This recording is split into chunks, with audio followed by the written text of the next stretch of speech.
누가복음 12장 35절에서 48절까지의 말씀입니다. 저와 여러분과 함께 교독하도록 하겠습니다. 제가 먼저 봉독해 올리겠습니다. 35절입니다. 항상 허리에 띠를 두르고 등불을 켜놓고 있어야 한다.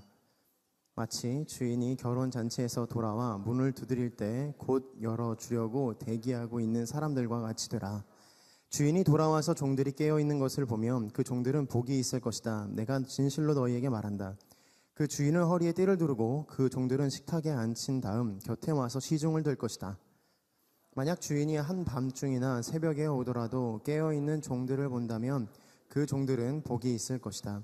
너희는 이것을 알라. 만약 집에 도둑이 언제 들지 알았더라면 집주인은 도둑이 집에 들어오지 못하게 할 것이다. 그러므로 너희도 준비하고 있어야 한다. 인자가 생각지도 않을 때에 올 것이기 때문이다. 베드로가 물었습니다. 주여, 이 비유를 저희에게 하신 것입니까? 아니면 모든 사람에게 하신 것입니까? 주께서 대답했습니다. 누가 신실하고 지혜로운 종이겠느냐? 주인이 자기 종들을 맡기고 제때 양식을 나눠줄 일꾼이 누구겠느냐? 주인이 돌아와 종이 시킨 대로 일하는 것을 본다면 그 종은 복이 있을 것이다. 내가 진실로 너희에게 말한다. 주인은 그 종에게 자신의 모든 재산을 맡게 할 것이다. 그러나 그 종이 주인님이 오시려면 한참 멀었다라는 생각에 남녀 종들을 때리며 먹고 마시고 취해버린다고 하자 그 종의 주인은 종이 생각지도 못한 날 그가 알지도 못하는 시각에 들어와서 그를 몹시 때린 뒤 믿지 않는 자들과 함께 놓을 것이다. 주인의 뜻을 알고도 준비하지 않거나 그 뜻대로 하지 않는 종은 매를 많이 맞을 것이다. 그러나 알지 못하고 매맞을 짓을 한 종은 매를 맞을 것이다. 많이 받은 사람에게는 많은 것을 요구하시고 많은 일을 맡은 사람에게는 많은 것을 물으실 것이다. 아멘. 오늘 하나님께서 주시는 말씀은 준비된 사람이 되라라는 제목입니다. 이서진 목사님 올라오셔서 말씀 전해 주실 텐데요. 많은 은혜 받으시기 바랍니다. 예배 가운데 나오신 여러분 주님의 이름으로 환영하고 축복합니다. 오늘은 다른 인사보다 그냥 이 인사가 제일 어울릴 것 같아요. 옆 사람에게 인사해 주시겠어요? 새해 복 많이 받으십시오. 저는 어릴 때부터 구정이 있는 게 너무 좋았습니다. 세배를 할 수 있었기 때문이고요. 그 세배를 하면 그 친척분들이 그 세뱃돈을 항상 주셨는데, 그래서 엄마 아빠를 이렇게 닥달해서 저희 할아버지와 할머니, 외할아버지와 외할머니의 댁에 가장 많은 친척들이 머무르는 시간에 도착할 수 있도록 부모님을 막 이렇게 채찍질했던 기억이 납니다. 아빠 빨리 가야 돼요. 삼촌은 빨리 일어난단 말이에요. 아버지가 막 그런 농담하셨던 게 기억나요. 너 때문에 휴게소도 못 들린다. 너 때문에 우리가 아침 일찍 일어나야 된다. 이렇게 농담하셨던 기억이 나요. 어제 친척들이 모여서 저희 이제 추도 예배, 저희 이제 믿음을 지키셨던 외할아버지를 기억하면서 외가에서 추도 예배 드리는데, 저희 아이들도 예배 드릴 때는 예수님 생각만 하다가 끝나고 세배한다 그러니까 도파민이 폭발해가지고 진심으로 이렇게 오래오래 장수하시기를 간절히 원하는 마음으로 막 새해 인사를 하더라고요. 그런데 저는 이제 세배를 조카들한테 받아야 되는 입장이 되니까 그 세뱃돈을 주는 거는 별로 마음이 어렵지는 않은데 하루하루 나이가 먹는 게 이렇게 썩 반갑지는 않았었습니다. 예전에는 떡국 한 그릇만 먹어도 그 나이가 한 살 먹는 거에 대한 설렘이 있어서 두 그릇 먹으면 2살 더 먹나 이런 생각을 했었는데, 떡국을 먹어서 나이가 느는 거라면 죽을 때까지 떡국은 안 먹고 싶은 그런 마음이 드는 때가 있는 것 같아요. 시간이 흐르면서 누군가에게는 그 새해가 부담이 되기도 하고 누군가에게는 여전히 설레임이지만, 어떤 마음으로 새해를 맞이하던 우리 주님께는 은혜와 축복의 계획이 있는 줄을 믿습니다. 다시 한번 옆 사람에게 인사해 주시겠어요? 새해 복 많이 받으십시오. 그리고요, 하나님께서 우리 민족에게 구정을 주신 게 참 감사한 것 같아요. 신정만 잊지 않고 구정이 있음으로써 다시 한번 우리 새해의 다짐을 시작할 수 있잖아요. 대부분의 청년들이 새해 몇 가지를 결심한다고 합니다. 믿지 않는 청년들 중에 이제 금연이나 금주를 결심하는 분도 계시고요, 운동, 다이어트 이렇게 결단하시는 분들 계시고, 영어 공부 결단하시는 분들도 계시는데, 이 짧은 기간에 그 의미가 퇴색될 때가 있잖아요. 여러분에게도 건강을 위한 그리고 지식을 위한 훈련에 대한 소원이 있으면 다시 시작해 보시고요. 새해에는 꼭 매일 큐티를 하겠다. 새해에는 성경 통독을 하겠다. 꼭 기도하는 시간을 가지겠다라고 다짐했지만 그 시간들을 지키지 못하는 분들 계시다면 다시 한번 비긴 어게인 시작해 보셨으면 좋겠습니다. 마지막으로 옆 사람에게 이렇게 인사해 주시겠습니까? 다시 한번 시작해 보십시오. 저는 하나님께서 우리에게 주신 새해를 맞아서요, 준비된 사람이 되라 라는 메시지를 나누고자 합니다. 하나님 앞에서 우리가 준비되어야 하는 가장 큰 이유는 성경적으로 명확합니다. 우리 생각이랑 좀 달라요. 세상 사람들은 결혼해야 돼서 준비합니다. 돈도 벌고 취업도 하죠. 그리고 대학을 가야 되니까 공부도 합니다. 모든 사람의 준비는 미래를 위한 것인데 성경은 그 미래보다 더 중요한 것을 얘기합니다. 사람이 성인이 되고 또 결혼을 하면 노후 대비를 하지만 크리스천은 사실 사후 대비를 생각하고 주님 다시 오실 때를 기준으로 생각하는 거죠. 오늘 교회 올해 표어는 주 예수여 오시옵소서, 마라나타의 메시지인데요. 마라나타는 단순히 주님께서 재림하신다라는 의미가 아니라 재림하시는 주님을 우리가 맞이하기 위해서 좋은 태도와 바른 마음가짐을 가져야 한다라는 메시지를 가지고 있는 것입니다. 부담스러운 메시지 같지만 모든 사람은 죽고 모든 사람이 늙고 모든 사람에게는 저축해야 하는 때가 있는 것이 자연스러운 것처럼 우리도 죽고 나서 사람이 죽으면 종말이 온 거랑 똑같은 겁니다. 그렇죠? 나는 이제 죽고 나면 나의 인생은 더 이상 없는 거고 심판밖에 없는 거고 주님 재림하셔서 천국에 가거나 지옥에 가거나 내가 죽으면 종말이 온 거랑 똑같은 거예요. 주님의 재림이 내가 죽고 나서 500년 뒤에 오더라도 나는 시간의 굴레에서 해방됐기 때문에 1000년이 하루 같고 하루가 1000년 같은 것처럼 금방 주님 만날 거고, 그리고 내가 살아있는 동안 주님이 오셔도 우리는 주님이 오실 때에 대비해서 살아가야 될 것입니다. 예수님의 재림에 대한 메시지가 부담스러워도 재림에 대한 이해는 꼭 필요한데 몇 가지 오해를 먼저 짚고 이 재림에 대한 이야기를 하고 싶어요. 재림에 대한 잘못된 메시지가 있는데, 먼저 재림이라는 것은 다시 재임할임, 예수님께서 세상에 다시 임하시는 것이죠. 예수님이 오면 세상이 종말되고 물질 세계와 역사 세계, 그러니까 시간과 공간이 다 사라지게 됩니다. 그래서 사람들은 여기에 대해 막연한 두려움이나 공포를 가지고 있고 이것에 대해서 그 이단들이 잘못된 메시지를 펼치는데 세 가지는 반드시 잘못된 거예요. 기억해 주세요. 첫 번째 재림에 대한 잘못된 메시지는 시기에 대한 메시지입니다. 시간을 안다. 재림과 종말에 대해서 말하면 사람들이 가장 궁금해하는 것은 언제입니다. 저는 그 사춘기가 지나면서부터는 항상 결혼을 하고 싶었어서 제가 결혼하기 전에는 주님께서 오시기를 결코 바라지를 않았었어요. 이제 결혼했으니까 주님 오셔도 괜찮습니다. 죄송합니다. 여러분 때까지 좀 기다려 드려야 될 것 같죠? 언제에 대한 관심이, 그래서 저한테는 결혼하시기 전에 오시면 안 되는데 약간 이런 생각이 있었어요.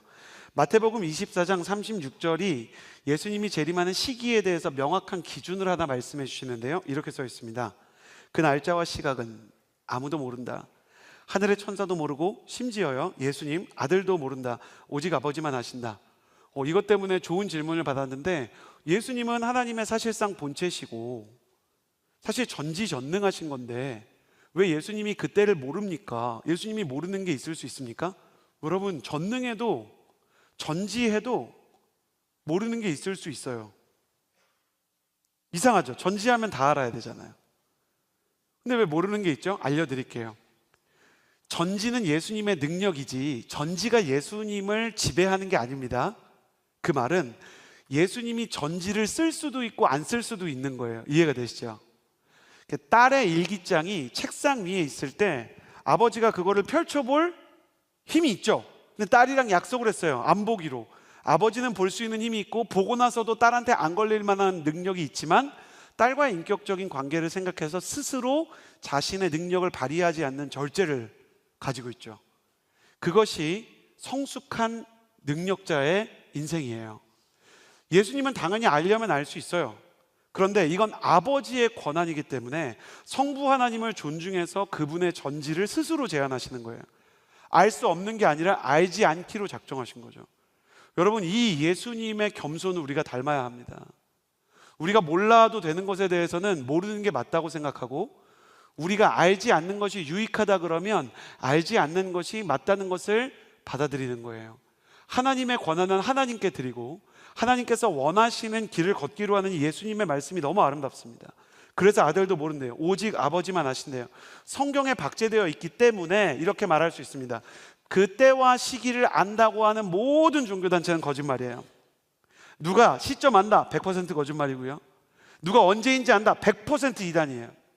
예언의 은사가 아무리 많고 그동안 맞춘 게 아무리 많아도 그 사람이 시점을 특정하는 순간 그 사람은 성령의 영향에 의해서 예언하는 게 아닙니다. 두 번째는 숫자에 대한 메시지예요. 구원받는 사람의 숫자를 말하는 사람들이 있어요. 14만 4천 명을 주장하는 가령 이제 신천지 같은 곳, 이제는 막 교리가 점점 업그레이드가 돼가지고 신천지는 그 앱스토어처럼 교리가 자꾸 이제 그 업데이트가 돼요. 그래서 신천지 교리를 언제 버전으로 받아들여야 되는지 저도 고민이 많아요. 그 영원한 진리라고 말씀하시는데 자꾸 바뀌어서 그 토론할 때마다 제가 옛날엔 이렇게 말했는데요, 그러면 요즘엔 안 그래요 이렇게 얘기하시는 분들, 저는 지금 굉장히 시험 듭니다. 진리가 너무 많이 바뀌어요. 이제는 셀 수 없는 흰무리가 있기 때문에 더 많이 구원받을 수 있다고 이렇게 얘기하셔서 마음이 굉장히 복잡한데, 과거에는 14만 4천 명만 구원받을 수 있다 그랬어요. 근데 이거는 진짜 이거는 정말 말이 안 되는 게, 이스라엘 12지파에서 14만 4천 명이 받는데 14만 4천 명을 문자적으로 진짜 14만 4천이라고 할 거면 구원도 이스라엘 지파만 받아야지. 왜냐하면 이스라엘 지파에서 14만 4천이라 그랬잖아요. 신천지는 이스라엘 지파는 또 상징적으로 그 우리나라 사람들이라고 한단 말이에요. 그래서 막 도별로 있어요. 베드로 지파 이런 게. 그러니까 이스라엘 사람들이 알면 되게 천인공노할 일이에요. 그러니까 갑자기 저기 서양인들이 제가 사실 전주 이씨입니다 약간 이런 느낌이기 때문에, 그러니까 신천지도 좀 합의를 봐주세요. 이스라엘을 상징적으로 해석하실 거면 14만 4천 명도 상징적으로 해석하셔야 되고, 14만 4천 명을 그 실질적인 숫자로 해석하실 거면 이스라엘도 진짜 이스라엘로 보셔야지. 이거는 상징적이고 같은 구절 안에 있는 말씀이 이거는 실제 숫자라고 얘기하면 제가 인지 부조화가 오잖아요. 자꾸 저한테 이제 화가 나셔서 메일 보내시는데, 저주를 하지 말고 저한테 설명을 해주시면 좋겠습니다. 안 그럼 제가 계속 화요 성령 집회마다 설명할 거예요. 질문할 거예요. 해석학 자체가 오류입니다. 앞뒤에 다른 모델을 적용함으로써 사실 코에 걸면 코걸이, 귀에 걸면 귀걸이로 얘기하기 때문에 역시 이단이에요. 그래서 숫자가 확실하다, 구원받는 사람의 숫자, 그렇게 얘기하는 분들한테 문도 열어주지 말고 말도 걸지 마시고 맥도날드도 같이 가지 마세요. 아무리 기운이 맑아 보인다고 해도 따라가지 마세요. 기운이 맑으면 예수 믿어서 그래요, 그러고 가세요. 세 번째는 전혀 다른, 이단이라고 말하기 어렵지만 전 이단이라고 생각해요. 기독교 안에서 재림이 없다고 말하는 사람들이 있습니다. 이분들은 사실 기적을 믿지 않아요. 재림은 예수님이 우리 마음에 경계를 주시려고 하신 말씀이다 라고 말씀하시는 사람들, 상징이고 비유라고 말하는 사람들 절대 아닙니다. 언제 일어날지는 분명히 알 수는 없지만 재림과 종말은 분명히 역사적으로 일어날 것입니다. 그래서 성경은 그때가 올 것이기 때문에 준비된 사람이 되라 라고 말씀해 주시는 것입니다. 그러면 어떤 사람이 주님 다시 오실 때 준비된 사람인가? 전재산 팔고 학교 그만두고 산속에서만 들어가는 삶인가? 결혼도 하지 않고 음식도 최소한으로 먹으면서 기도만 하는 삶인가? 아닙니다. 오늘 말씀에서는 때와 기한이 아버지께 있고 그날이 도적같이 임할 거라고 말씀하신 그 예수님께서 어떤 자세로 살아가는 것이 자신의 인생의 죽음을 앞두고 재림을 앞두고 주님을 다시 만날 시점에 부끄럽지 않은 인생이 되는지에 대해 설명하는 말씀입니다. 이 말씀을 따라서 살면 올 한 해가 헛되지 않을 것입니다. 이 말씀을 따라서 살면 나의 수고와 공부가 헛되지 않을 것입니다. 이 말씀의 기준들을 내 가슴에 새기고 살면 나의 관계도 훗날 영원히 하나님께 칭찬받는 관계를 남기게 될 것입니다. 제가 새해를 맞아서 여러분에게 다시 한번 축복하겠습니다. 새해 여러분이 하시는 공부나 여러분의 일터에서 하시는 일들이나 아니면 도모하는 일들이 단순히 성공과 성장과 이익을 가져오는 것을 뛰어넘어서 하나님 보시기에 의미 있고 아름다운 그런 일들이 되기를 예수님의 이름으로 축복합니다.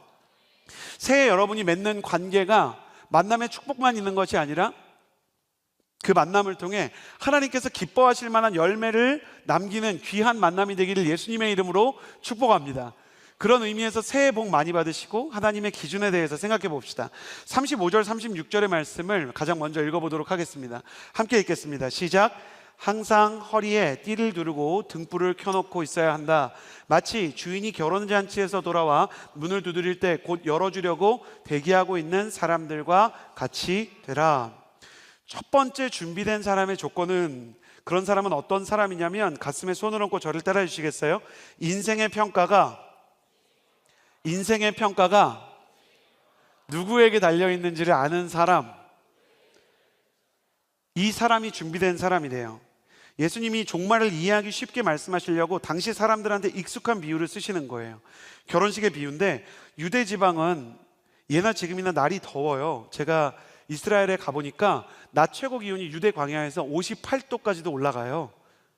와, 제가 거기 가서 예수님께서 40일 금식한 거 묵상하면서 지금 금식이 문제가 아니라 날씨가 문제다, 막 이런 생각을 했던 기억이 나요. 그럼에도 불구하고 오늘 축복을 새해를 맞아서 많이 할 텐데, 여러분의 인생에서 특별히 못 가보신 분들 꼭 이스라엘과 성지순례 갈 수 있게 되기를 예수님의 이름으로 축복합니다.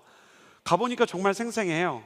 좀 이해가 된 게 있는데, 유대 지방은 낮에 너무 날씨가 더우니까 냉방기구는 또 아직 에어컨이 없잖아요. 그러니까 시원한 저녁이나 밤에 결혼식이나 결혼 피로연 축하 연대를 열었어요. 신랑이 신부의 집에 가서 결혼 예식을 진행하는데, 먼저 이제 신부의 집에 가서 잔치를 벌이고 신랑의 집으로 신부를 데리고 오는 거예요. 그리고 이것이 지금 서양 그 결혼식에 남아있는, 계승되고 있는 부분 중에 하나가, 신부의 아버지가 이렇게 딸을 데리고 오면 신랑이 가서 맞아주는 게 이제 이걸 축소해가지고 기독교식 예식으로 바꾼 거죠. 그런데 신부의 집에서 그냥 그 분위기에 따라서 짧으면 3일 정도를 하고요, 길면 7일에서 2주도 하는 거예요. 그러니까 신부의 집에서 너무 아쉬워하고 보내기 너무 적적해하고, 그럼 마음의 준비가 될 때까지 정말 즐겁게 하면서 이제 그 축하를 하는 거죠. 그러니까 신랑의 집 쪽으로 언제 올지를 알면 좋은데, 택배도 없고 카톡도 없던 시대니까 신랑 집에서 이제 들어오면서 마지막, 마치 마라톤에서 이제 그 결승선 딱 끊으면 축하하는 것처럼 신랑의 집에 하인들이나 아니면 신랑의 종과 친구들이 다 이렇게 기다리고 있는데, 거기에서 기다리고 있어야 되는 거고, 신랑이 딱 들어오는 순간에 다시 한번 그 신랑 집에서 혼인 잔치를 할 수 있도록 대기를 해야 되는 거죠. 예수님은 이 비유를 통해서 영적 준비의 모델을 말씀해 주시는 거예요. 이 비유에서 가장 중요한 기준이 뭐냐면, 주인이 오는 시점이 잔치가 시작되는 거고, 주인이 오는 시점에 따라서 준비를 해야 된다는 거예요. 그러니까 내가 아무리 준비를 열심히 했어도 주인이 오는 시점에 준비가 안 돼 있고, 주인이 원하는 음식들이 차려져 있지 않고 주인과 상의된 프로그램을 하지 않으면 힘든 거예요. 여러분의 결혼식이라고 생각해 보세요. 신랑과 신부가 정말 사랑하는 친구한테 축가를 부탁했어요. 근데 그 예식장에서 보니까 신랑과 친구의 축가가 좀 약한 거예요. 그래서 나랑 상의도 없이 갑자기 트로트 가수를 불렀어요. 나랑 상의 안 하고. 그래서 놀라셨죠, 고객님? 너무 행복하시죠? 그리고 갑자기 트로트 가수가 나쁘다는 게 아니라 갑자기 가수가 노래를 불러요. 그러면 얼마나 황당하겠어요. 분명히 뷔페를 먹기로 했어요. 근데 예식장이랑 그렇게 약속을 했는데 신랑과 신부랑 상의가 안 된 채로, 갈비탕이 요즘 제철이라, 갈비탕은 제철이 없나요? 그러니까 갈비탕이 제철이라 갈비탕을 하기로 했어요. 그러면 그게 아무리 맛이 있어도 신랑과 신부 입장에선 당황스럽잖아요. 결정을 하고 기준을 가지고 있는 건 신랑과 신부라는 거예요. 평가는 주인공한테 달려 있다는 것이죠. 종들끼리의 평가가 중요하지 않은 겁니다. 여러분, 내 인생의 의미와 가치가 이와 같아요. 내가 아무리 수고를 했어도 주인이 볼 때 그게 의미가 있는 게 아니면, 하나님이 보실 때 그게 선한 게 아니면, 내가 아무리 애를 쓰고 애정을 가지고 공부를 해도 하나님은 별로 중요하게 생각 안 하실 수 있는 거예요. 내가 아무리 누군가를 귀하게 아끼고 누군가를 되게 좋아했어도 하나님께서 저 만남은 없는 게 좋을 뻔했다, 그러면 그 만남은 좋은 만남일 수가 없는 거예요. 여러분, 이게 하나님과 우리 관계만 그런 게 아니에요. 한번 여러분 서울대를 생각해 보세요. 서울대에서 공부를 열심히 했다는 이유로 합격을 시켜줍니까? 아니, 누가 공부를 진짜 열심히 했어요. 매일매일 밤에 3시간, 4시간만 자면서 공부를 했어. 열심히 하면 뭐예요? 수능을 반을 맞았다고 생각해 보세요. 그러면 열심히 한 게 무슨 의미가 있어요? 서울대의 기준에 부합하지 않는 학생인 거죠. 그렇잖아요? 제 주변에 제가 대학부 때 가수가 꾸민 사람이 되게 많았어요. 근데 상식적인 시선에서 가수를 하면 안 되는 수준의 능력을 가진 분들이 계셨어요. 그러니까 이분은 노래하는 걸 너무 좋아해요. 노래방에 항상 가. 근데 이분이 노래를 하면 나머지가 다 힘들어요. 그러니까 이런 분이 가수를 하기는 어려운 거죠. 왜냐하면 본인이 노래를 부르는 건 상관없는데 평가는 청중이 하게 돼 있기 때문인 거예요. 서울대에서 아무리 공부를 열심히 해도 공부를 못하는 사람을 들여보낼 수 없는 거잖아요. 뽑는 사람한테 기준이 있는 겁니다.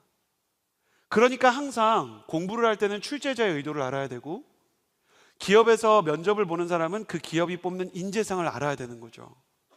자, 그렇다면 여러분, 주인께서 원하는 기준과 가치에 대해서 여러분 관심을 가지고 계십니까?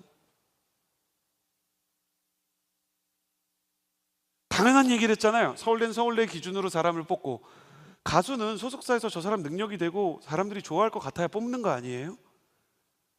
그러면 우리가 신앙생활을 할 때, 저를 보시겠어요? 하나님의 기준을 알아야 되지 않겠습니까? 여러분 생각을 해보세요. 고등학교 3학년이 수능을 봐서 대학을 가겠다고 하는데 혼자 수능에 안 나오는 아프리카 스와힐리어를 공부하면 무슨 의미가 있어요? 그렇다면 화요성령 집회에 나오신 여러분, 주님께서 당신의 인생에 대해서 기대하시는 바가 무엇인지를 진지하게 묻고 계십니까? 예수님께서는 이 이야기를 하고 계시는 거예요. 너희가 정말 지혜가 있고 준비되기 원한다면 내가 너희 인생에 대해서 기대하고 평가하는 기준에 관심을 가졌으면 좋겠다. 근데 우리는 기도하면서도 예배 드리면서도 하나님이 나한테 뭘 원하실까에 대해서 조금 잘 모를 때가 많아요. 그것도 제가 제 스스로를 볼 때 기도를 적게 하고 신앙생활을 짧게 한 사람은 그럴 수 있는데, 신앙생활을 상당히 길게 하고 그리고 기도를 많이 하는 분들도 그게 하나님이 나에 대해서 가지고 있는 기대와 뜻에 대해 잘 몰라요. 왜 그러냐면 내 기도 제목이 너무 많아서 그래요. 하나님이 내 인생에서 해결해 줬으면 하는 게 너무 많은 거예요. 내 소원이 너무 많으면 하나님의 소원은 보이지 않는 거예요. 내 기준이 너무 많으면 하나님의 기준이 들어갈 틈이 없는 거죠. 그러므로 내 인생을 지혜롭게 살아가기 위해서 우리는 하나님의 기준에 대해 관심을 가져야 되겠습니다. 이를 위해서 가장 필요한 것은요, 매우 쉬운 이야기예요. 하나님의 말씀 속에서 주님께서 인생들에게 원하시는 바가 무엇인지 읽고 듣고 순종하는 것입니다. 새해 여러분이 설교를 들을 때, 또 새해 여러분이 큐티를 할 때, 새해 여러분이 주님의 말씀을 듣고 순종할 때 주님께서 나에게 무엇을 원하시는지를 점점 명확히 깨달아가는 하나님의 축복이 있게 되기를 예수님의 이름으로 기도합니다. 여러분의 삶에서 이렇게 기도해 보는 거예요. 하나님, 올해 저한테 뭘 원하세요? 하나님, 올해 내 인생에 무엇을 하라고 하십니까? 그 부분에 대해서 하나님께 묻고 하나님과 동행하면서 이야기를 나눠보는 거예요. 저는 여러분이 끝내는 하나님께서 내 인생에 원하시는 것이 무엇인지를 말씀을 통해 배우게 될 줄을 믿습니다. 진지하게 말씀을 읽으시고요, 그 말씀에 순종해 보세요. 두 번째, 그 지혜로운 준비된 사람이 되기 위한 기준을 살펴보도록 하겠습니다. 37절에서 40절까지의 말씀입니다. 37절에서 40절 함께 읽겠습니다. 시작. 주인이 돌아와서 종들이 깨어있는 것을 보면 그 종들은 복이 있을 것이다. 내가 진실로 너희에게 말한다. 그 주인은 허리에 띠를 두르고 그 종들을 식탁에 앉힌 다음 곁에 와서 시중을 들 것이다. 만약 주인이 한밤중이나 새벽에 오더라도 깨어있는 종들을 본다면 그 종들은 복이 있을 것이다. 너희는 이것을 알라. 만약 집에 도둑이 언제 들지 알았다면 집 주인은 도둑이 집에 들어오지 못하게 할 것이다. 그러므로 너희도 준비하고 있어야 한다.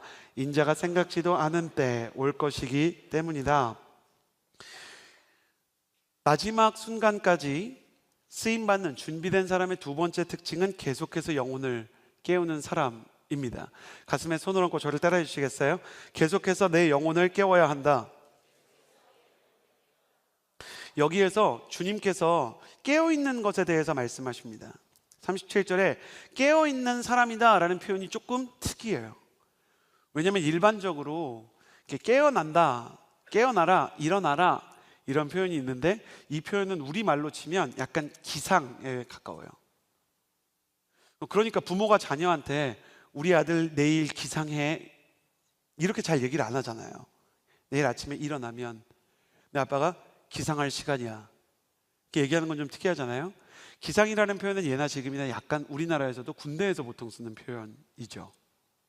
그리고 이때는요 더 군대적인 표현, 그러니까 우리나라랑 딱 매치되는 표현이 없어서 제가 비유를 든 거고, 군사적으로 이게 어떤 단어냐면 막로에서 적군을 살피는 파수꾼이 깨어있는 걸 얘기하는 거예요. 그러니까 당연히 깨어있어야 되는 사람이죠. 이 사람은 이제 그 국경지대에서 불법 체류자나 혹은 북한 군 같은 사람들이 올 때 지켜보면서 문제가 없는지 경계에 실패를 하면 안 되는 거니까요. 지금도 형제들은 잘 아시지만 군대에서 자기가 보초를 서야 되는 시간에 특히 휴전선 근처에서는 두 사람이 같이 짝을 지어서 이렇게 실탄을 가지고 이제 보초를 서는데 둘 다 잠이 들면 그것이 적발되는 것이 곧 영창, 약간 감옥 비슷한 징계 그 방에 가는 이유가 됩니다. 믿음이 다 똑같은 것 같지만 성경은 깨어있는 믿음이 있고 잠자는 믿음이 있다고 말합니다. 잠자고 있는 믿음은 필요할 때 아무런 능력을 발휘하지 못하는 믿음입니다. 결정적인 순간에 결정적인 역할을 못하는 게 잠든 믿음입니다. 여러분, 인생의 결정적인 순간들이 있잖아요. 우리가 사람을 만나야 될 때나 아니면 그 일터를 옮기고 심지어 나라를 옮겨서 미국에 가서 일을 해야 되는지 한국에서 일을 해야 되는지, 이 사람과 결혼해야 되는지 아닌지, 아울리치를 가야 되는지 말아야 되는지 중요한 선택의 순간이 있고요. 신천지와 같은 이단이 찾아왔을 때 이건 좀 아닌 것 같다라고 분별하는 분별력도 필요하잖아요. 깨어있는 믿음이 있는 사람들은 선택을 해야 될 때 분별력이 살아있고 위험한 게 있으면 위험한 게 오는 걸 아는 거예요.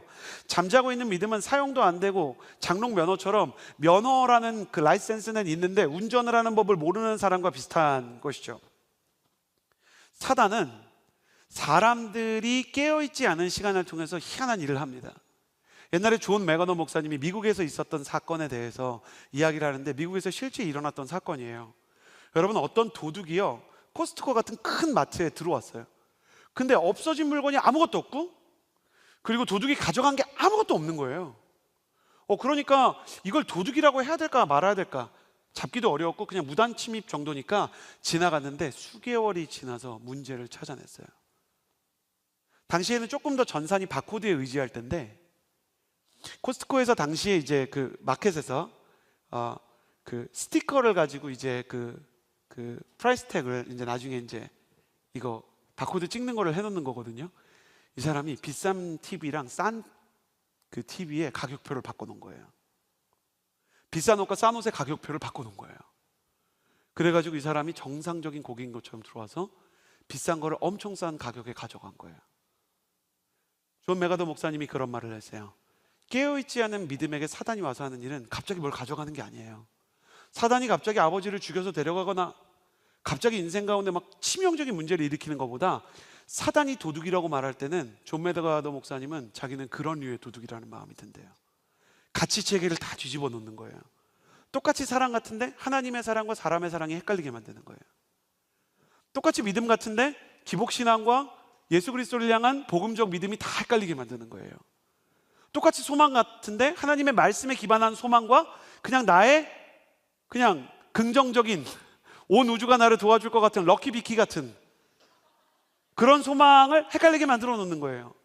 뭐가 진짜 하나님의 것인지 모르게 만들면 나중에는 존 매가더 목사님이 이런 말을 했어요. 똑같이 믿음이라는 말을 쓰지만 성경의 믿음은 아니고, 똑같이 소망이라는 표현을 쓰지만 성경의 소망은 아니고, 똑같이 사랑이라는 표현을 쓰지만 성경의 사랑은 아니라는 거예요. 그러면서 도둑이 왔다가도 모르는 사람이 있는 것처럼 사단이 왔다가도 모르는 믿음이 있으니 너희가 깨어있으라 말씀하시는 거예요. 깨어있으라는 말씀을 주님이 많이 하셨어요. 마가복음 14장 38절 시험에 들지 않도록 깨어서 기도하라. 누가복음 21장 36절 기도하면서 항상 깨어있으라. 골로새서 4장 2절 항상 기도를 힘쓰고 기도 가운데 감사함으로 깨어있으라. 중요한 건 뭐냐면 깨어있는 조건에 기도를 넣었어요.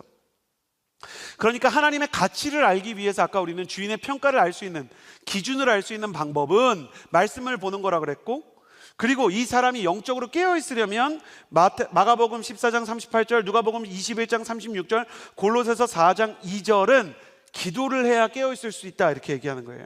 성경은 영적으로 깨어있기 위해서는 반드시 기도해야 된다고 말합니다. 사랑하는 여러분, 저는 여러분이 기도함으로 영적인 분별력이 늘어나고 사단이 오면 깨달아지고 사단이 뭔가를 바꾸려고 하면 그게 아니라는 영적인 이질감이 확 들고, 주님께서 나에게 말씀하기 원하시는 성령의 음성이 기도 중에 들리게 되기를 예수님의 이름으로 축복합니다. 자기는 기도를 못한다고 말씀하는 분이 계세요. 제가 비결을 일단 알려드릴게요. 제일 중요한 건 일단 시작하는 거예요. 그럼 어떻게 하면 시작하는 거냐? 여러분 알려주세요. 화요성령 집회에 데려오는 것도 괜찮아요. 그러니까 기도를 하는 곳에 일단 가는 거예요. 그리고 앉아있는 거죠. 저는 기도의 자리에 온 게 굉장히 큰 축복이라고 생각해요. 전 사실 오늘 교회에 오면서 좀 놀랐어요. 여러분도 놀라지 않으셨나요? 교회 너무 조용하죠. 제가 교회 오늘 조금 빨리 왔는데 교회에 진짜 아무도 없는 거예요. 주차장이 한산하더라고요. 그래가지고 제가 마음 가운데 주차가 좀 쉬우니까 날마다 좀 아니 그러면 안 되죠. 그러니까 성도님들 많이 오셔야지. 주차할 곳이 없고 앉을 자리가 없어요. 제가 잘못된 생각. 고작 주차 때문에 이렇게 부흥을 팔아넘기는 사건. 아니야. 근데 어쨌든 오면서 되게 이질적이라는 생각을 했어요. 그런데 그런 생각도 들었던 거죠. 오늘 같은 날 화요성령 집회에 성도님들 오실까? 안 오셔도 저는 뭐 낙심하고 이런 건 없기 때문에 한 영혼이라도 그냥 오시면 열심히는 해야 되겠다 생각을 했는데 제 예상보다는 너무 많이 오신 거예요. 저는 보면서 그런 생각을 합니다. 이분들에게는 몇 가지 마음이 있을 수도 있겠다. 어떤 분은 새해 첫 시작을 다시 한번 주님과 함께 하고 싶은 분도 계실 거고, 정말 하나님 앞에서 화요성령 집회 늘 드리기 때문에 그 루틴이 안 깨지기 원하는 분도 계실 거고, 꼭 기도해야 되는 일이 있는 분도 계실 거고, 그리고 그 가족들이랑 같이 와서 하나님의 은혜를 받기 원하는 분도 계시겠다. 그리고 정말 적은 분들이겠지만 갈 데가 없고 할 일이 없어서 오신 분도 있으시겠다.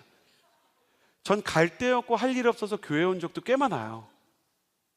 딱히 교회 말고는 가야 될 데가 어딘지 몰라서 그냥 교회에 간 적도 있어요. 제가 지금 허브대학부라는 양재 대학부를 맡고 있는데 청년부 사이에서 허브대학부가 그렇게 소문이 났대요. 얘네들은 유령 같아서 어디 가나 있다. 그러니까 양재에서 원형 카페를 가든 얘네가 양재의 어떤 커피숍을 가든 교회 근처에서 숙식하는 허브 영혼들이 늘 있거든요. 저는 좋은 거라고 생각해요. 왜냐하면 청년들이 할 일 없어서 있는 것처럼 제가 지금 잠깐 실례되게 표현했지만 사실 교회가 좋아서 와 있는 거예요. 교회에서 만나는 사람들이 좋고 거기서 나누는 대화가 좋은 거예요. 그러니까 저도 고등학교 때 예수님 만나고 나서 고등부 때 여기 서빙고 온누리교회를 일주일에 4번 5번씩 왔었어요. 부천에 사는데. 저는 교회에 가는 발걸음이 굉장히 이렇게 가볍고 신나고 경쾌했어요. 교회를 간다고 예수님을 만났지만 뜨겁게 처음부터 기도할 수 있는 거는 아니었어요. 교회를 간다고 다른 사람들처럼 설교를 하면 그 설교를 들으면서 제 마음 가운데 늘 감동했던 건 아니었어요. 저희 고등부 목사님 제가 진짜 사랑하고 존경하긴 했는데 그때 저희 고등부 목사님이 이렇게 재밌는 분이 아니셨어요. 되게 진지한 분이었는데 강보 목사님이라고 있어요. 그러니까 항상 하나님의 말씀을 거의 그대로 엑기스처럼 주시는 분이라 재밌는 얘기를 잘 안 하시고 진리와 은혜와 하나님의 말씀을 위주로 얘기하시니까 영적인 수준이 처음에 안 될 때는 그 말씀을 듣다가 정말 자기가 일수였어요. 전 얼마나 창피했는지 맨 앞자리에 앉아서 많이 잤고, 한 번은 수련회에서 강보 목사님이 설교를 하셨는데 제가 찬양할 때 열심히 하고 앞에서 이제 말씀 듣다가 잔 거예요. 근데 거기 그 양수리 기도원이었는데 앞바다리하고 이렇게 앉아서 자다 보면 다리가 저려요. 그래서 갑자기 기도하는데 일어나서 기도하자고 목사님 그러시고 전 맨 앞자리에서 자다가 일어났는데 다리가 저려서 넘어진 거예요. 근데 뒤에 있는 애가 지 마음대로 얘기한 거예요. 성령의 역사다. 그러니까 저는 그 다음부터 일어날 수가 없는 거예요. 그러니까 얘의 믿음을 내가 회방할 수는 없잖아요. 그냥 이렇게 누워가지고 마치 그래 이 친구의 믿음을 존중해야지. 그러니까 얼마나 한심해요. 아니 나름대로 그때도 어떤 특순팀의 리더였어요. 근데 아니 그런 게 무슨 도대체 신앙생활이냐고요. 근데 저를 믿으세요. 그렇게라도 나와 있는 게 도움이 된다는 걸 아는 사람은 다 압니다. 기도 뜨겁게 하고 싶으세요? 진짜 쉬운 방법 중에 하나는 기도 뜨겁게 하는 사람 옆에 앉으세요. 친구 중에 제일 뜨겁게 하는 언니, 엄마, 이모 따라서 기도원 가보는 거예요. 여러분, 청년의 시기에 오살리 기도원도 가보셔야 돼요. 강남금식 기도원도 가보셔야 돼요. 마가의 다락방도 가봐야 돼요. 그리고 오늘의 교회에서 성령 축제를 하거나 새벽 기도를 신년 새벽 기도나 작은 예수, 오직 예수 새벽 기도 신년에 하거나 아니면 부활절 때 작은 예수 40일 새벽 기도 할 때 다 못 가더라도 도전해 봐야 되는 거예요. 기도는 기도를 따라가서 배워요. 예수님의 제자들을 보세요. 겟세마네 동산에서 예수님 따라갔는데 1시간도 기도 못해서 혼났잖아요. 너희가 나와 함께 깨어서 1시간도 기도하지 못하느냐? 근데 그 사람들이 사도행전에서 기도하다가 기적을 일으킨 베드로와 요한이에요. 그러니까 저는 여러분이 말로 기도가 안 되면 엉덩이로라도 발걸음으로라도 기도할 수 있게 되기를 예수님의 이름으로 축복합니다. 그래서 마음이 불평이 찾아와도 그냥 기도의 자리를 지키고, 마음에 어려움이 찾아와도 기도의 자리를 지키는 거예요. 제가 아는 어떤 청년이 자기는 진짜 목사님 기도 이렇게 영적으로 침체가 이렇게 왔는데, 영적으로 침체가 왔는데 잘한 게 있대요. 허브 공동체에서 이제 선포되는 말씀 중에 그래도 자리를 지켜야 되고 그래도 기도의 자리 나와야 된다는 얘기가 지금처럼 많아서 이 친구가 그냥 지킨 거예요. 그래서 자기는 엉덩이로 예배드리고 엉덩이로 기도했다 이렇게 얘기해요. 좋을 때도 있었고 힘들 때도 있었지만 항상 예배에서 예배 자리를 지키면서 침체가 찾아와도 견뎠대요. 그리고 하나님이 자기를 다시 충만하게 해주실 거를 믿었고 주변에 충만한 친구들을 두고 있었대요. 그러니까 결국 충만해지더래요. 그러니까 이 친구한테 다시 유익이 찾아왔는데 한 번 그런 큰 침체를 지나간 거예요. 영적으로 하나님이 자리를 지키니까 은혜 주신 거예요. 그러니까 이 친구가 그 다음에 침체가 왔는데 안 무섭더래요. 하나님이 다시 나를 충만케 해주시라는 믿음이 생기더래요. 신앙생활에서 뜨거움보다 중요한 게 있는데 자리를 지키는 믿음이에요. 신앙생활에서 기도를 유창하게 하는 것보다 잘하는 중요한 게 있는데 기도를 반복하는 훈련이 쌓이는 거예요. 새해 저는 여러분이 기도의 시간이 쌓여가고 그리고 영적으로 부족할 때에도 예배의 자리를 지키는 사람 되기를 주님의 이름으로 축복합니다. 그래서 오늘 여기 보니까 이제 어머님, 아버님, 권사님, 장로님들도 오신 것 같은데 어머님, 아버님들 보면 되게 황당할 때가 있어요. 그 예배의 자리를 여기 본인 자리래요. 그러니까 정확히는 서빙고 온누리교회 좌석이죠. 그러니까 이 의자는 공공자산인데 내 자리래요. 그래서 어떤 때 저희 대학 부치체가 되게 기분이 나빴다는 거예요. 새벽 기도를 나왔는데 권사님이 내 자리니까 좀 양보해달라 그러시더래요. 근데 MZ세대는 그런 거 없어요. 근데 얘가 기분이 나쁜데 그래도 권사님이 얘기해보니까 그러고 자존심상 많이는 안 가고 몇 칸만 옆으로 간 거야. 근데 생각해보니까 멀리 갈 걸 그랬대. 왜냐면 새벽 기도에 나온 사람이 지금만큼 많지 않으니까 그냥 멀리 앉으면 괜찮을 텐데. 그리고 몇 번을 그 권사님을 보게 됐어요. 근데 보니까 항상 그 자리에서 기도를 너무 뜨겁게 해서 나중에는 영적으로 자기도 옆에서 뜨겁게 기도하는 사람이 있으면 자기도 기도가 되잖아요. 그러니까 옆에서 기도가 되더래요. 그래서 이 친구가 애늙은이처럼 허브 예배에서 자기 자리가 있다고 주장해요. 저는 그런 게 나쁘다고 생각하지 않아요. 어떤 사람이 물론 뭐 이렇게 너무 일어나라고 하면은 좀 그럴 수 있지만 내 자리고 내 시간이고 내가 주님께 바쳤던 거고 내가 여기서 하나님께 드리는 나의 예배가 있다라고 이야기하는 자부심은 전 좋은 거라고 생각합니다. 축복합니다. 화요성령 집회는 온누리교회에서 진행하는 온누리교회의 예배지만 화요성령 집회가 나의 예배라고 말할 수 있게 되기를 예수님의 이름으로 축복합니다. 여러분이 허브 공동체를 다니든 SNS를 다니든 뭐 여호수아를 다니든 어떤 공동체를 다니든 그 공동체가 내 공동체고 내 예배고 내가 하나님께 올려드리는 기도의 제단이라고 말할 수 있게 되기를 예수님의 이름으로 축복합니다. 그래서 그 자부심을 가지고 살아간다는 것이 귀한 것이에요. 그러니까 그냥 하세요. 자리를 지키세요. 오늘도 축도 끝날 때까지 안 가보는 것입니다. 그리고 하나님 오늘도 기도가 안 되는데 저는 자리를 지켰습니다 라는 마음으로 저는 하나님과의 시간을 지키기 원합니다 라고 기도할 때 능력이 나타날 줄을 믿습니다. 세 번째로 나누고 싶은 것입니다. 41절에서요 44절까지 읽도록 하겠습니다. 41절에서 44절 함께 읽겠습니다. 시작. 베드로가 물었습니다. 주여 이 비유를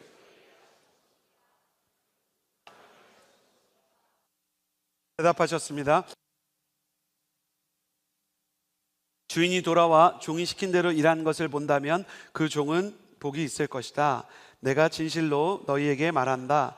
주인은 그 종에게 자신의 모든 재산을 맡길 것이다. 세 번째 준비된 사람의 특징은 뭐냐면, 가슴에 손을 얹고 저를 따라해 주시겠어요? 마지막 순간을 보면서도 지금 이 순간을 살아가는 사람. 예수님의 비유를 듣다가 베드로가 질문을 해요.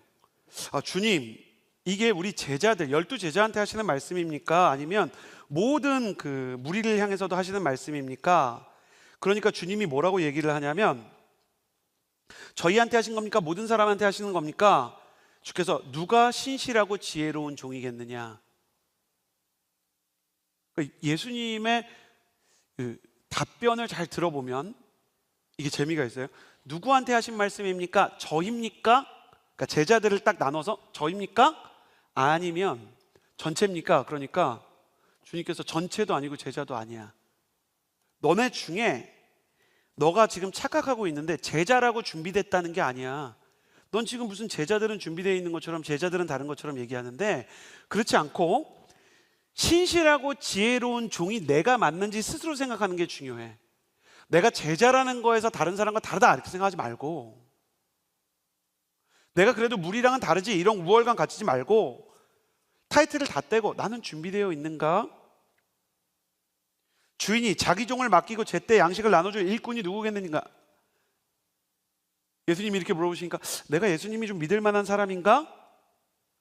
생각해봐라 그러시면서 43절에 주인이 돌아와 종이 시킨 대로 일하는 걸 보면, 그러니까 그러면 어떤 사람이 주인이 믿을 만한 사람이지? 어떤 사람이 주인에게 신실없고 지혜로운 종이지? 주인이 시키는 거를 잘 하는 사람, 주인이 뭔가 하나를 말하면 하나를 하고 두 개를 말하면 두 개를 하는 사람, 그런 반복이 있는 사람, 그 종이 복이 있는 것이고 그 사람에게 뭔가를 맡길 거다. 그러니까 제자냐 아니냐 이런 거 생각하지 마라. 여러분, 이 말씀은 우리한테 이렇게 생각하면 돼요. 내가 순장이냐, 내가 MC냐, 찬양팀이냐, 목사냐 이거 안 중요하다. 집사냐, 권사냐, 장로냐 이것도 안 중요하다. 심지어 내가 기독교인이냐 아니냐, 내가 어느 교회에 다니느냐 그런 것도 다 내려놓고 내가 하나님 앞에서 뭔가를 준비하고 순종하고 있는가를 생각해 보아라 이렇게 얘기하는 거예요. 그러니까 여러분 이렇게 말할 수 있어요. 여러분, 성경에서 예수님은 그 세상에 오셔서 바리새인들한테 너희가 아브라함의 자손인 걸 자랑스럽게 생각하지 마라, 선민의식을 소위 깼잖아요. 그러고 나서 모든 사람에게 구원의 문을 여셨는데, 그렇다고 이게 쉬운 게 아니잖아요. 더 본질적인 거지. 그러니까 뭐라고 말할 수 있냐면 특별한 사람이라는 건 없어요. 목사라고 더 특별한 것도 아니고 모태신앙이라고 더 뛰어난 것도 아니라는 말이죠. 특별한 사람은 없는데 특별한 사명감이라는 게 있어요. 사람이 특별한 게 아니라 그 사람이 특별한 태도를 가져야 되는 거예요. 그래서 우리는 주님이 우리한테 맡기신 그 사명이나 우리에게 작은 것을 부탁하시는 거에 대해서 헌신하는 것에 대해 정말 열심을 가지고 준비되어 있어야 돼요. 주님은 재림의 때를 준비해야 된다는 말씀을 시작하시다가 사명에 헌신해야 된다라는 말로 지금 끝내고 계세요. 내가 너한테 하나 시키면 하나 해. 그러니까 재림이라는 건 어차피 아버지께서 큰 그림에서 하시는 건데, 그 재림을 네가 만들 수 있는 것도 아니잖니? 그렇죠? 여러분 중에 하나님을 불러오시는 분 계세요? 제가 목사지만 예수님의 재림을 여러분이 열심히 기도하는군요, 그럼 한번 불러볼까요? 예수님, 이게 안 되잖아요. 아니, 제가 예수님의 때를 어떻게 앞당겨요? 다만 우리 모두가 예수님이 다시 오실 때까지 우리에게 맡겨진 거를 특별한 사명으로 여기고, 나 스스로를 특별한 사람으로 여기지 않고 그 특별한 사명에 하루하루 헌신하면서 살아가라. 너한테 맡겨진 일이 하루하루 순종해라. 큐티하고 순종하는 게, 너가 순장으로 잘 섬기는 게, 너가 아울리치를 가서 선교하는 게, 너가 찬양팀에서 진짜 기쁨으로 찬양하는 게 너한테 마치 마지막 순간을 준비하는 것과 같은 것이다. 그래서 사명을 준비한다는 것은 사실, 그러니까 재림의 때를 준비한다는 것은 사실 하루하루 주님이 원하시는 신앙생활을 조금씩 대단하지 않아도 하나하나씩 쌓아가는 거예요. 이거에 대해서 저는 그 신앙생활은 아니지만 정말 지혜롭게 말한 그 스포츠 스타가 생각나요. 그는 마라도나입니다. 마라도나가 이제 축구 경기 90분 중에 공을 자기 발로 잡는 시간이 2분이 안 되는 거예요. 그러니까 축구 경기가 양쪽이 이제 22명이니까 뭐 5분, 6분 혹은 뭐 7분, 8분 잡는 선수도 있는데, 마라도나는 1분 20초, 그러니까 공을 잡는 시간 전체가 뭐 1분 40초 정도인 거예요. 근데 그 짧은 시간에 골을 넣고 그 짧은 시간에 뭔가 경기를 뒤집으니까 어떤 기자가 너무 신기해서 물어본 거예요. 90분 중에 2분도 공을 안 잡는데 아니 어떻게 이렇게 마법 같은 플레이를 합니까? 여러분, 이때 마라도나가 한 말을 기억해 주세요. 아, 기자 양반은 축구를 잘 모르시는군요. 2분 동안 마법을 부리기 위해 제가 남은 90분에서 2분 뺀 88분 동안 뭘 하는지를 보면 어떻게 그런 마법을 부리는지 조금은 알 수 있을 텐데. 여러분, 지금도 손흥민 같은 선수가요, 공을 잡기 위해서 나를 마크하는 선수를 이게 공 잡고 패스하고 이게 한 번 공 잡을 때 몇 번 페인팅 동작을 하냐면 보통 12번에서 14번을 해요. 공을 안 잡았는데 술래잡기처럼 소위 형제들은 말하는 뒤로 돌아갔어요. 시야 밖으로 돌아가는 행동. 그리고 멀리서 따라오게 유인하는 행동. 뭐 이런 거를 수없이 페인팅 동작을 하는 거예요. 이런 거를 축구를 잘하는 형제들은 그 얘기를 알아요. 오프 더 볼, 공을 가지고 있지 않을 때의 그 준비되는 동작. 오프 더 볼의 최고 강자 중에 한 사람이 이제 그 크리스티아노 호날두였죠. 그래서 이 사람은 항상 뭐 헤딩을 하든 슛을 하든 형제들은 다 알지만 결정력이 뛰어나잖아요. 공을 잡아서 슈팅할 수 있는 상황을 만들기 위해서 계속 움직이는 겁니다. 그러니까 마라도나가 축구를 잘 모르시는군요. 88분 동안 제가 공을 잡기 위해서 저한테 몇 명이 들러붙는지 아십니까? 제가 공을 안 잡아도. 제가 공을 못 잡게 하기 위해서 얼마나 많은 트래시 토크를 하는지 아십니까? 제가 그걸 어떻게 따돌리는지를 안 보셨군요. 그거보다 더 중요한 게 있는데 저는 지난 20년 동안 똑같이 훈련해 왔습니다. 이분을 위해서 88분 동안 이리로 저리로 필드에서 몸을 움직이고 90분 경기를 소화하기 위해서 20년을 뛰어온 겁니다. 보이지 않는 게 훨씬 더 큰 거예요. 이런 얘기를 하는 거예요. 그렇지 않습니까? 축구 경기에서 골을 넣는 선수는 경기가 있기 전부터 훈련된 선수예요. 그렇죠? 공을 잡기 전부터 상대 수비수를 따돌리려고 하는 사람이에요. 재림의 순간, 죽음의 순간, 아니 재림과 혹은 어떤 죽음을 차치하고서라도 인생의 결정적인 순간들이 있잖아요. 그게 결혼이든 아니면 면접이든 시험이든 준비 없이 되는 게 어디 있습니까? 여러분, 비전의 정의를 하용조 목사님이 뭐라고 말씀하셨냐면 비전은 성도의 준비가 하나님의 때를 만나는 거라 그랬어요. 근데 준비는 안 하고 비전이 막 떨어지기를 바라는 거죠. 주인이 시킨 일에는 관심이 없고 언제 오느냐에만 관심을 가지는 거죠. 주인이 나에게 맡겨주신 사명은 모르고 혼자 그냥 신앙생활을 하는데 이건 있는 거예요. 특별한 사람인 것처럼. 나는 하나님의 아들이니까 그래도 날 사랑하셔. 성경이 날 하나님의 딸이라 그랬으니까 하나님은 나를 너무 예뻐하셔. 괄호치고 뭐가 써 있냐면 순종 안 해도, 훈련 안 해도, 기도 안 해도 그쵸, 사랑해요. 아픔으로 사랑하는 거죠. 아, 우리 딸 사랑한다. 그러면서 너무너무 바뀌기를 원하시는 거죠. 우리 딸, 너 믿는 모습 그대로 사랑한다. 제가 장담하는데 제 아들, 제 딸은 이제 초등학생에 대해서 기저귀를 안 차거든요. 기저귀를 만약에 차고 있다고 해도 사랑할 겁니다. 진짜예요. 근데 초등학교 자녀가 기저귀 차고 사는 거를 기뻐할 부모가 어디 있어요? 우리의 신앙생활이 그런 느낌이라니까요. 아이, 화장실 뭐 목걸이 뭐 어때? 예쁜 딸인데. 뭐 이런 느낌으로 신앙생활 하는 거예요. 부모님이 사랑하죠. 동시에 근심하는 거예요. 쟤는 언제쯤 복음을 전할까? 언제쯤 원수를 좀 용서하려고 해볼까? 그래가지고 20년째 구정이 다가오면 시누이 용서하고 엄마 아빠 용서하는 게 기도 제목인 사람들이 너무 많은 거예요. 달라지질 않아요. 그리고 이렇게 기도하는 거죠.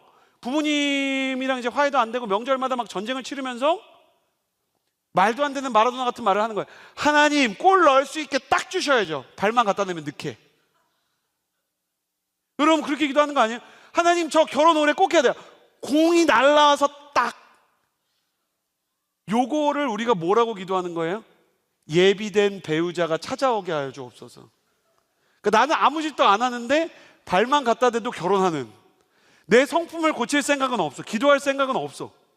내 눈을 낮출 생각도 없고 내 조건을 포기할 생각도 없어. 그러니까 그 상황 속에서 그냥 모든 게 그렇게 이루어지기를 바라면 하나님께서 정말 우리를 위해서 일하시기가 얼마나 힘들겠습니까? 비전의 골이라는 건 오늘 내 삶에 최선을 다하는 훈련이 없으면 골 찬스가 찾아올 수가 없는 겁니다. 여러분, 우리 이제 양심적인 신앙인이 돼야 됩니다. 하나님이 비전을 안 주시는 걸까요? 아니면 비전을 주고 싶어도 우리가 받을 수가 없는 걸까요? 찰스 스펄전은 이렇게 얘기했어요. 하나님의 계획이 비처럼 내려와도 그릇이 아닌 손으로 받으려는 사람이 도대체 얼마나 이걸 지킬 수 있겠는가? 당신에게 필요한 것은 하나님의 축복과 하나님의 섭리의 비가 내리는 게 아니라 그 그릇을 받아낼 수 있는 성숙한 성품과 훈련의 그릇이다. 그러므로 우리의 인생에 하나님의 일들이 이루어지기 위해서 앞서 말한 것처럼 말씀을 읽으면서 하나님의 뜻을 구하고 기도하면서 깨어있고 하나님이 그 안에서 말씀과 기도를 통해 뭔가 내 안에 말씀하시면 순종하고 반복해야 됩니다. 그렇게 할 때만 주님께서 우리의 인생 가운데 부어주시는 비전이 이루어지고 재림의 때 네가 잘했다, 하나님께 이런 말씀을 들을 수 있으면 좋겠습니다. 내가 너한테 패스하면 되게 편했다, 네가 슛을 잘할 것 같았고 받기 좋은 위치에 있었다. 주님은 종말을 위해서 특별하게 살 필요가 없다고 말씀하시고요, 오늘 주인이 부탁한 일들에 순종하면서 살아라 말씀하십니다. 우리가 하나님의 뜻에 순종해야 하는 날은요, 언제나 오늘입니다. 저와 여러분이 새해 전체를 아름답게 살기 위해 오늘을 아름답게 살았으면 좋겠습니다. 기도를 한다면 오늘 했으면 좋겠습니다. 말씀을 읽어도요, 오늘 읽었으면 좋겠습니다. 그것이 준비된 자의 삶이기 때문입니다. 사랑하는 여러분, 청년의 시기 또 여러분의 인생에서 세 가지에 대해 깨어있는 사람이 되기를 바랍니다. 말씀을 읽으며 주인의 평가를 깨닫는 축복이 있는 한 해가 되시기를 예수님의 이름으로 축복합니다. 또 기도를 할 때 기도의 자리를 지키며 하나님 앞에서 그냥 기도를 시작하고 영혼이 깨어나는 것을 경험하고 뜨거운 옆 사람의 기도를 통해 기도가 성장되는 한 해가 되기를 예수님의 이름으로 축복합니다. 예배를 드리면서도요, 오늘을 소중히 여기고 앞서 나눈 것처럼 마지막 순간을 바라봐도 오늘 이 순간을 아름답게 살아야 합니다. 여러분, 현실 외면하시면 안 돼요. 공부해야 되는 사람 자기가 공부해야 되는 거 왜 모릅니까? 일해야 되는 사람은 일을 해야 됩니다. 여러분, 만약에 제가 화요 성경 집회 원고도 쓰지 않고 말씀도 보지 않고 만약 이런다고 생각해 보세요. 그냥 성경 구절만 이렇게 한번 읽고 하나님, 성령님 하실 수 있죠? 안 썼지만 여러분, 이게 정말 목회자의 삶이라고 생각하십니까? 아울리치를 가는데 어떤 사역도 준비하지 않고 우리는 오직 성령님만 의지합니다. 몸만 가도 하나님 일하실 거예요. 그러면 기저귀 차고 초등학교 가는 거죠. 하나님께서 나에게 주신 것이 무엇인지 알고 나의 하루가 버거워도 피하지 않고 만나야 될 사람 만나고 용서해야 될 사람 용서하고 기도와 말씀으로 나의 서러움을 이겨내며 하루하루 충실하게 살아가는 것. 더 나아가 그래서 나의 오늘마저 아무것도 이루어지지 않는 나의 광야와 같은 오늘도 하나님의 때를 위한 축복의 경로라는 걸 인정하는 믿음으로 사는 것. 그것이 바로 준비된 사람의 삶입니다. 저와 여러분이 마지막 날 착하고 충성된 종아, 네가 수고한 것을 안다 라는 그 말 꼭 듣게 되기를 바랍니다. 같이 기도해 봅시다. 여러분, 첫 번째 할 기도는 이건데요, 앉은 채로 두 손을 가슴에 얹고 이렇게 기도할까요? 하나님, 말씀을 읽고 설교를 들을 때 하나님께서 내 인생에 원하시는 기준들이 드러나게 해주세요. 믿음, 소망, 사랑이 영원할 거라 그랬는데 뭐가 진짜 성경이 말하는 믿음인지, 또 무엇이 세상의 소망과 다른 예수 그리스도의 소망인지, 또 무엇이 사랑인지. 그리고 여러분, 미안합니다, 이런 기도 제목을 드려서 조명을 조금 더 낮춰주시겠어요? 명절 때문이든 명절 관련해서가 아니든 전 좀 가족 중에 친척 중에 저한테 상처를 주고 좀 어렵게 하는 사람이 있습니다. 뭐 그 사람이 나쁘다는 게 아니라 제가 약해서 그런 걸지도 모르겠지만, 혹은 그분이 좀 악의적인 걸 수도 있고 아니면 제가 문제가 있는 걸 수도 있는데, 어쨌든 저는 친척과 가족 때문에 이렇게 어려움을 겪는 일이 있습니다. 그런 분 계시면 자리에서 좀 일어나 주시겠어요? 저는 아직 부모님이랑 완전히 좀 화해가 잘 안 되고요. 저는 좀 사실 형제들 사이에 좀 갈등이 있고 어려움이 있습니다. 또 교회에서 저는 잘 이렇게 받아들여지지 않는 친구가 있습니다. 그런 리더십이 있고 또 그런 순원이 있고 그리고 그런 목회자가 있고 저를 어렵게 하는 사람이 있습니다. 또 제가 헤어진 사람이 있는데 정말 마음 가운데 너무 괴롭고 그 사람을 어떻게 대해야 될지 내가 너무 좀 속상하고 힘든 마음이 있습니다.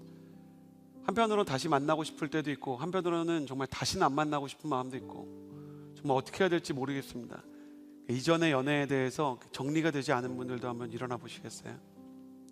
그리고 가슴에 손을 얹고 서 있는 분들은 하나님, 내가 이 인간관계에서 어떤 태도를 가져야 될지 좀 알려주십시오.